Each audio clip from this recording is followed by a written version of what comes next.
২৭ তাৰিখ আজি ডাঙৰ ছোৱালীজনীৰ বিয়াৰ ডেট আছিলে আজিৰ দিনটোতে।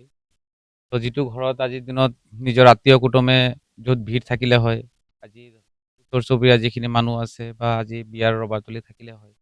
আৰু সেইটো ঘৰ আজি হৈ আছে এক শ্মশান সদৃশ ক'লেই ভুল নহ'ব। তো এক মৰ্মান্তিক ঘটনা মানে এইটো কোৱাৰটো আৰু আমাৰ ভাষা নাই। আমি ওচৰ চুবুৰীয়া হিচাপে বা কি এইটো কোৱাৰটো আৰু ভাষা নাই। আমিতো আৰু মুখেৰে কোৱাৰটো আৰু এইটো অৱস্থা নাই আমাৰ।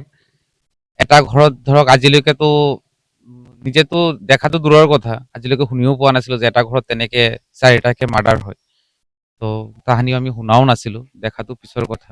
এতিয়া আমি একদম প্ৰথমৰ পৰা প্ৰশাসনে যিখিনি সিহঁতৰ যিখিনি দায়িত্ব আছে বা সেইখিনি যে চলাই আছে, তো তাত আমি এনেকুৱা ক'ব নোৱাৰো যে সিহঁতৰ কিবা লেহেম গতিত চলি আছে। সিহঁতৰ যিখিনি কৰিবলগীয়া আছে তো সেইখিনিক আমি ধন্যবাদ দিব লাগিব।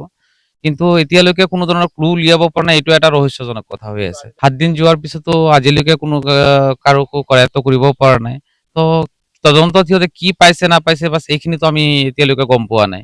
কিন্তু যিখিনি চাই আছো যে হয় তদন্ত যিহেতু যিখিনি কৰি আছে তো আমাৰ চকুতো ঠিকে কৰি আছে।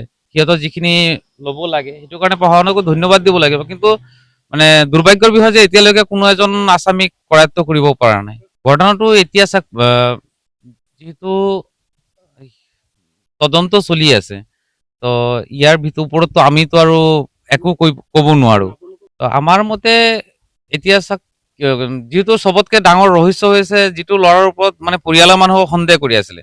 তো তেখেতৰ ডেড বডি দি ঘৰত পৰি আছিলে। তো বস্তুটো এতিয়া কাৰ ওপৰত আমি কি ক'ম কওক?